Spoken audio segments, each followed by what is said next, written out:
Welcome to another episode of the podcast. I'm Kim Gordon, and I'm here with Alex LaMalfa and Christian DiRusso. And then they're going to talk about their practice called FAST that's at Withum right now. And then it really has to do with FP&A as a service. And then what is FP&A as a service? Good question, Kim. So FP&A as a service is kind of what Christian and I came up with, along with some other people with them, kind of as a way to analyze the business financial data, provide them really high-arching guidance and oversight to kind of how performance is going, kind of like a corporate performance management, but as a service. So, most of these companies, they're under $20 million in revenue. They're not huge companies. They're not going to have the need for a full-time finance person in-house. They're going to need an accountant. They're not going to need someone of that specialty. So what we do is we come in and we utilize our fast reporting to kind of act as the, like when you're driving your car, you have all the gauges, you have all the windows, as you're driving your car, and you have your whole dashboard, and we want to act as kind of like the dashboard to the business owner, kind of provide them with overarching analysis and analytics to kind of help them, drive their business and make sure that they're, driving towards profitability, or if they're unprofitable, how can we correct the ship? How can we do a course correction? How can we pivot? And our overall mantra or like focus kind of for the service is really just employing analytics to provide financial visibility and aid business insight. So pretty much exactly what Alex was saying, just very straight and to the point financial dashboards that can really help guide your business in the right direction and really make sure you understand all aspects of the kind of financials and everything that you would get from your GAAP reporting, essentially. Yeah. Awesome. And then in terms of like what a typical project would look like, so you mentioned the dashboards. What other what else is involved that the company can leverage? So we do typically like a monthly financial review. So we'll have a whole budget to actual analysis. We'll provide this on a monthly basis to the clients. With prior performance, maybe a trailing 12 months. It really depends on what the client needs. It might be analysis on, like, let's say if it's a construction company, how their all their contracts are doing. Are they following to costs? Are they overbilling or underbilling? And then from the quarterly perspective is we have, we've built out this nice KPI dashboard that really gives you a snapshot each quarter of how performance is going, how, let's say how your debt covenants, how your debt service ratio is, how your current, liabilities and current assets are, kind of gives you a lot more, insight to your business, like that dashboard where you're driving your car, where you have your speedometer and you have your oil thing and your engine overheating and all that stuff. It kind of helps the business owner on a quarterly basis, at least from the dashboard point of view, kind of help that. That was kind of like our inspiration, is that we know a lot of companies who they're not the largest in the world, and they could use this type of help. They have the accountant for the audit, they have the tax professional when they're doing their taxes, but they really have no one to come to and say, like, hey, compared to benchmarks or kind of analytics, are we doing the right thing, or how are we doing with that type of stuff? And that's kind of what we were going for. Is I've spent many years in the Fortune 500 of the world, and I really wanted to bring like that type of best-in-class service that I got accustomed providing as a finance business partner to the organizations I was in, to like these smaller startups, smaller companies that let's be honest here, they don't have the headcount or the need of a full-time finance person. And so in addition to the dashboards, we could do any type of, listen, we could do budgeting, we could do any type of variance analysis they need. We really could do whatever they would need from a finance point of view, but at a fraction of of a headcount, at a as an hourly basis, we'll call it. So it's really all encompassing for the Yeah, so we kind of offer two parts of the service also, like we mentioned before, the monthly dashboards and the quarterly dashboards. So the quarterly dashboards really incorporate those gauges and kind of pegs everything to industry benchmarks. So the way we calculate all of that is really through the GAAP financial statements that your business would generate, whether you're using your own accountants or Withum Outsourced accounting services, Oasis, anything along those lines. And a lot of business owners, entrepreneurs, they're not extremely familiar with the layout of a financial report or how to read and interpret them as someone like a CPA would, or anything along those lines. So one thing that we thought was helpful was to create these dashboards directly from the financial statements and clearly lay them out in a simple to read report that'll really highlight what bankers, investors, anything along those lines, credit officers looking to see what your debt is, and anything like that, you'd kind of be able to easily pick it out and highlight that on a monthly and quarterly basis. So Withum can work with you even further with our quarterly meetings, and that'll really help you kind of improve on your lagging metrics. So based on the dashboards, you'll see we kind of highlight them from red to yellow to green according to the industry benchmarks, and then show the speedometer would show where you currently lie. So whether that be in the closer to the yellow category or well in the green, knowing that you're fully safe. And being in the red does not necessarily mean that it's a bad thing. It just means that you're taking on a little bit of risk in that area. So kind of with them as a trusted advisor, really our job is to help you kind of move that dial to exactly where you want to be and kind of understand why the dial's in the current place at the moment, and how to get you to the place that you want to be. Yeah. So you mentioned that this really helps supplement an organization's FP&A role, especially if it's absent from the organization. But in terms of maybe an organization that does have an FP&A role, in the cases where there's a lot of red flags going on, like what red flags would the company look out for where they think they need to get outside help from you guys? So, I mean, really, it could be any type of, it could be maybe a situation where you don't have an experienced professional. Maybe you have like a junior analyst or someone like that, who they know they need like a FP&A type of role. So maybe they hire someone with like, limited experience who maybe isn't familiar with it. Or, on the converse end, I mean, unfortunately it happens, but like, there could be always fraud or something like that. And, maybe it's our opportunity to kind of come in and, kind of help them in that regard.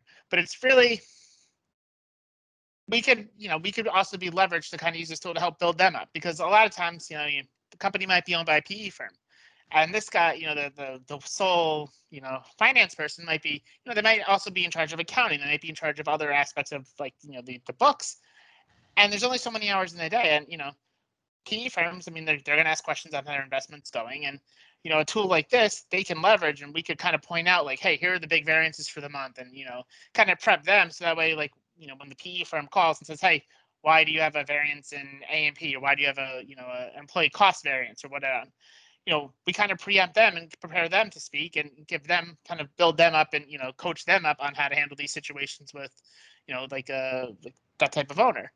So we could also kind of use it as supplemental to like kind of build up that type of teammate, because a lot of times it's, if there's a finance person, it's just a guy, and they're typically doing all the accounting and all that stuff too. So, it really helps in that regard too. Even if they have an existing team, we can kind of act as like that supplemental, where we're another eye looking at it, for an easy project to do, or deliverable, we'll call it.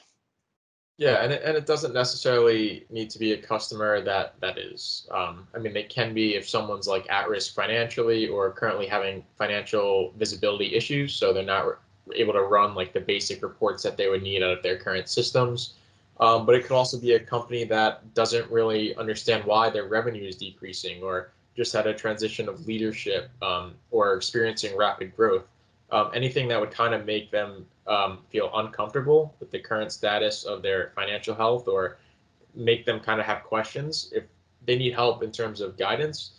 These reports do a great job at increasing the overall financial health of the organization and packaging the overwhelming, which would be a typical GAAP report, into information that's easy to read and metrics that are clearly laid out in terms of benchmarks and where they can perform better and the reason for their current performance. So it kind of helps with them act as the trusted advisor through the monthly client meetings, and really ensure the financial health of your business is in the right hands and acting optimally. So it sounds like your practice is almost really key, at least the services are really key to a company that wants to grow out of their current mold. So if they're small and they want to get to the medium size, it's really the FP&A function that is the driver there, because you're taking that bird's eye view and really discussing what changes decision-wise need to happen in order to get to that next point. So you're really about growing a business from one point to the other. Yeah, in that function, we love to do that with our customers and want to see them grow as much as possible. It could also be from a compliance standpoint, a company that's not necessarily growing at increased rates, or even if they are, and they took on increased debt in order to fund that growth, and now they have to maintain all their debt covenants with the bank. A lot of these reports maintain those exact records and kind of we can help you structure how you want to deal with the bank and various covenants, and whether you're hitting them. We could help you hit them in terms of the metrics, and kind of let you know where you're currently at and how you can get to where you need to be. And we can also kind of explain and help in the bank conversation with you, explaining why you didn't hit one and why you are technically financially sound, even though you didn't hit your debt to equity ratio that you were expected to within the bank covenant. So yeah, no, I think that's key too, is that, we want listen, obviously we want companies that are going to grow and stuff, but it could also be the converse, where maybe revenue is declining. You want to figure out why. It's really overarching, and I think it's kind of key is that typically, like a lot of startups, they'll hire that accounting person, that bookkeeping person first, but then they won't do that, like that secondary investment, until much later on. For it might be a Series A round before they hire like a true FP&A type of person, even later, honestly.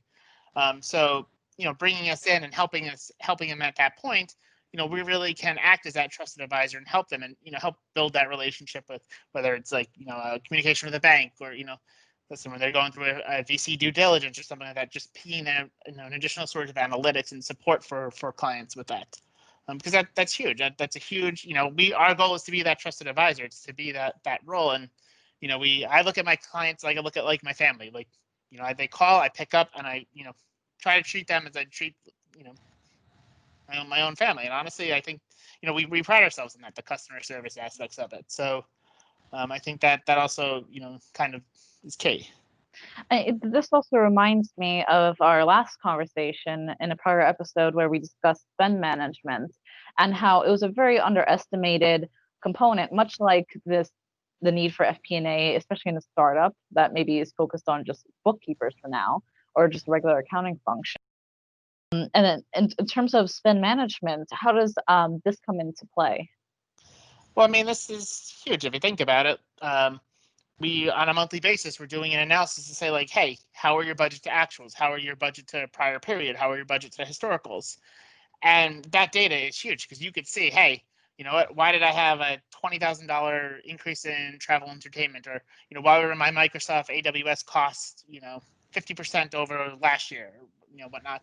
Stuff like that. I mean, it helps you identify what potential spend management issues you have, what companies or maybe what vendors, or kind of highlight from a highlight provider, and then you could dig in and say, like, hey, maybe I should talk to Amazon and renegotiate my AWS fees, or maybe I should make a new rule where if you're traveling, you can only fly like JetBlue rather than first class on Singapore Airs or whatever. And, obviously an example, but we we give you that point of view, that really good retrospective, where they could say, kind of that initial analysis, where kind of breeds that. And then the finance function I always find is key in spend management, in that a lot of times finance is the approver. So when you're working with procurement or whatever, finance always has to sign off on it. So whether you're doing an RFP or any type of spend management, there's always that finance buy-in when working with supply chain and procurement, where they and honestly, I always find it really helpful to have a good relationship with my procurement team and my supply chain team, because there's a lot of times where we work off each other, where they'll say, hey,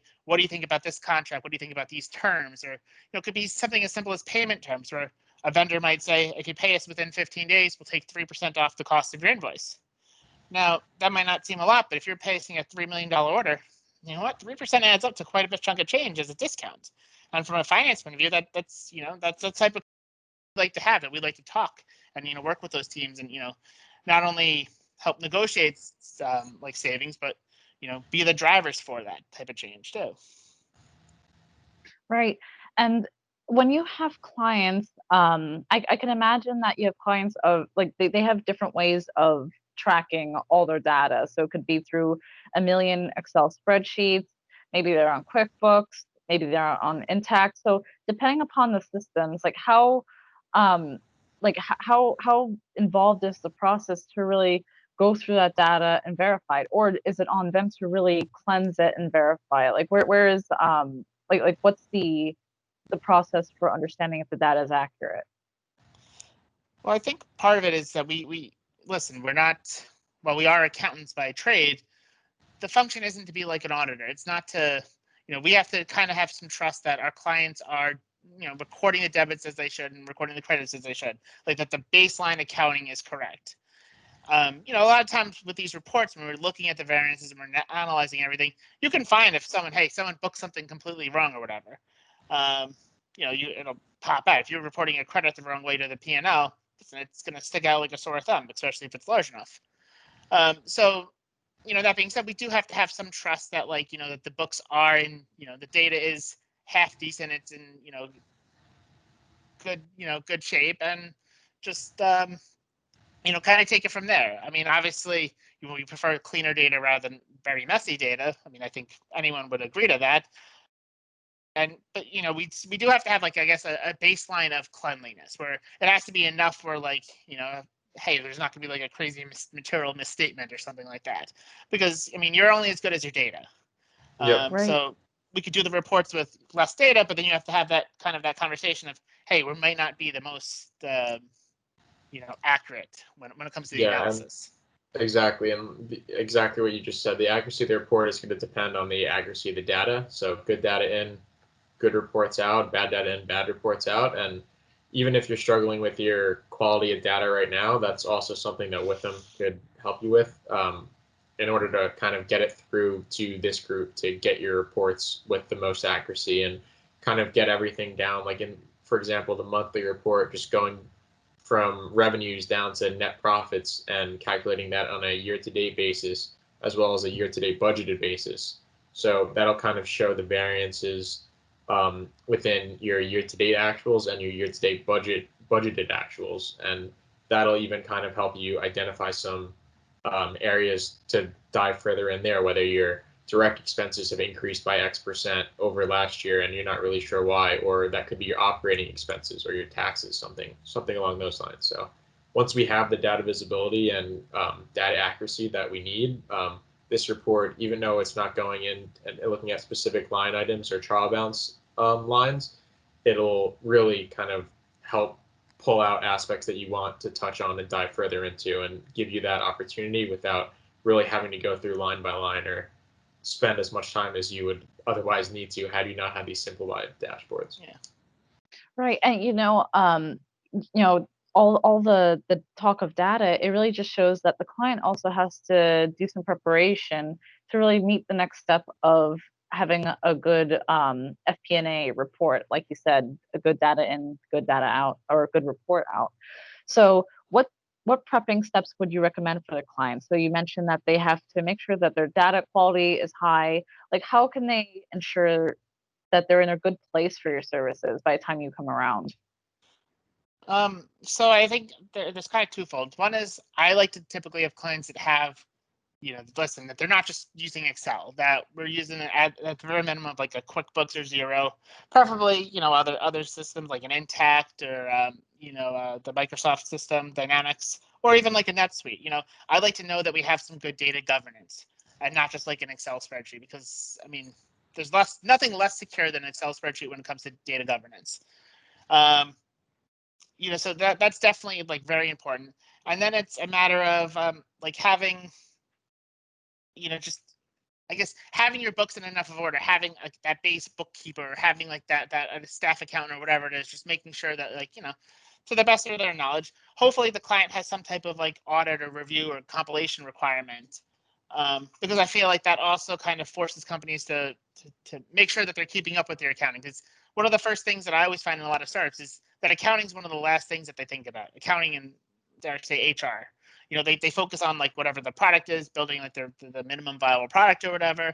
But accounting is always one of those things that just falls to the wayside. And companies don't realize how important accounting and finance and having at least a basic structure is quite vital. I was working on a client last week, and for the first 3 years of operations, they had no accountant. The guy occasionally would put stuff in QuickBooks, and he wound up taking a ton of time to have a proper accountant rework and redo all of their financials for the past 3 years.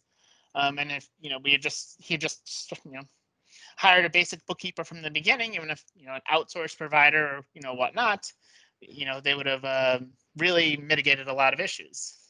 Yep, and it's a building block too. Like without that proper data, and if we're producing reports from those bad data, like the usefulness of the report will clearly not be as good. If we're seeing like an inventory turnover ratio that is clearly correct, I mean, we're providing you with the report where we would identify that there's issue with that data, but the whole point of the report is to see where that falls in terms of the benchmarks for the industry and get that to where you need it to be. So if the data isn't accurately portraying what your real inventory turnover ratio is, then it's going to be harder for you guys to identify the problem or even know if there was a problem there. Right. So what's the ideal target market for this service?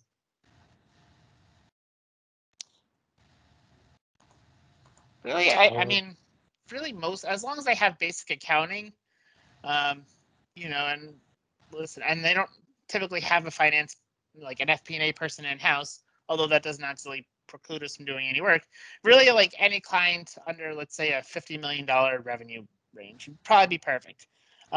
Anything more, and they most likely will have like more of a team built out. But really, we'll work with anyone. We're the type of service who, whether you're a startup who's pre-revenue and you're trying to just control your burn and make sure that you're following what you should be according to your budget and acting as that trusted advisor, or you might have some millions in revenue and you want to see, hey, how can I grow this business or whatnot. Really, it's not just one fit. It's kind of, or one fit at all. It's kind of, we'll work with anyone, and that's kind of like the nice part is we're industry agnostic. We could work with construction, we'll work with professional services, we'll work with tech, media, really whatever it is too, which is the nice part is that, each of these different specializations, we have custom reports for them that, we can leverage. Right. Well, that was a great discussion on the FAST practice at Withum. Thanks for listening to this podcast, and I'll catch you in the next episode.